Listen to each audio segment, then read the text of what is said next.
Good morning, class. Have you ever thought about how your thoughts and attitudes influence your actions? Maybe or maybe not. Either way, we are going to examine how our mindset can either help or hinder us in how we learn. First, let's look at what a mindset is exactly. It's kind of an odd thing to examine, but we can think about it as our brain's foundation. And it is critical, just like a house's foundation. If you have a bad mindset, then it follows that you will probably have a bad day, and vice versa for a good mindset.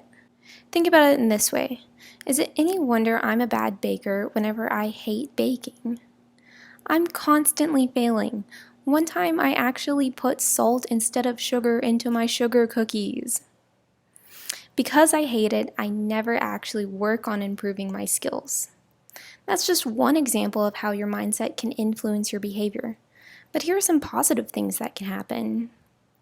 It allows us to tackle challenges if we use it correctly, have self-confidence in spite of failure, grow and develop more of your talent, and explore unfamiliar environments. These are all things that our mindset can help us with. All right, so let's look at a fixed mindset. I love this gif of Winnie the Pooh because it sums up what a fixed mindset is. See how he's stuck in the hole and can't for the life of him seem to get out? People with a fixed mindset believe they are born with a certain amount of intelligence and talent and won't ever develop further than that. They're stuck, like Pooh, and the problem? And this is their abilities. A fixed mindset is the belief that you don't have control over your abilities. They're unchangeable. In other words, some people are smart, other people are dumb, but a dumb person won't ever turn into a smart one. Here are some things someone with a fixed mindset might say. You can't really change who you are. If you fail at something, then you're dumb. I'm really good at math. I'll never have to work to get better at it. I can't play an instrument. I'm just not musical. What do you notice about all these statements? None of them really seem to say anything about improving, do they? Let's contrast that with a growth mindset. You would think successful people are the most talented. However, let's see what some of them have to say about their mindsets. Thomas Edison says, "Our greatest weakness lies in giving up. The most certain way to succeed is always to try just one more time." Okay, he's saying even if we are bad at something and constantly fail, we should keep pressing. We never know where success lies. Mallory Blackman, she's a famous children's author, explained, "You can have all the talent in the world, but without determination, you won't get very far." And finally, my favorite, Shakespeare said, "We know what we are, but not what we may be." In other words, we don't really know our own potential. You can think of a growth and fixed mindset as two extremes in a spectrum. And you'll often find that many successful people tend to congregate to the right. Mulan sums the growth mindset up well for us.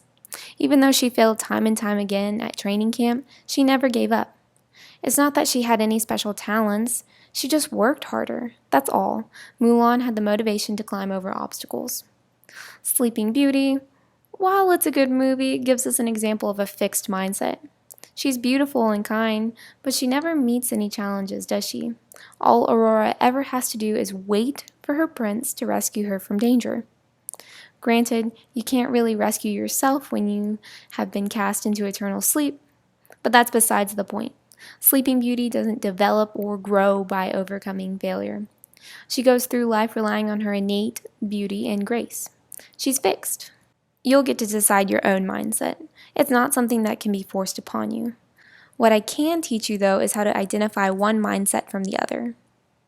Where people with fixed mindsets believe that you are born with skills, a growth-minded person believes you can develop skills by working at them. People with fixed mindsets often avoid challenges for fear of failure, where people with growth mindsets see them as opportunities to hone their skills. If you have a fixed mindset, you probably don't think effort is important. You're simply born with the ability or you are not. Either way, there's no reason to try. A person with a growth mindset, by contrast, believes that effort is essential for improvement. And finally, with receiving feedback, people with a fixed mindset often take it personally, as if solving a math problem incorrectly diminishes their worth. Growth-minded individuals, on the other hand, see feedback as an opportunity for improvement.